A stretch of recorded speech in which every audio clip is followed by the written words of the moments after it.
Lembaga Perkreditan Desa LPD dikuatkan jadi salah satu lembaga keuangan dengan desa adat memiliki kewenangan penuh baik dalam pengawasan, pelaksanaan maupun penyelesaian permasalahan.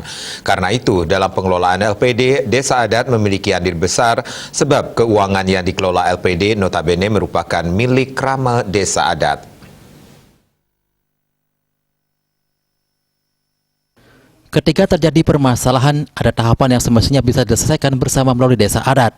Terkait fungsi dan pengawasan LPD ini, menjadi salah satu concern desa adat Berangbang di Kecamatan Negara. Desa adat ini tahun 2021 lalu menyepakati perarem tentang LPD.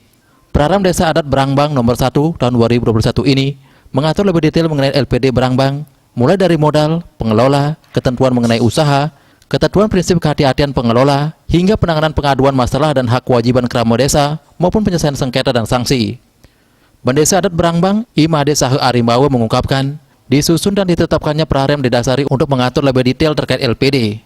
Sebab bagaimanapun, LPD merupakan bagian dari desa adat dan memiliki potensi yang sangat strategis dalam hal keuangan krama.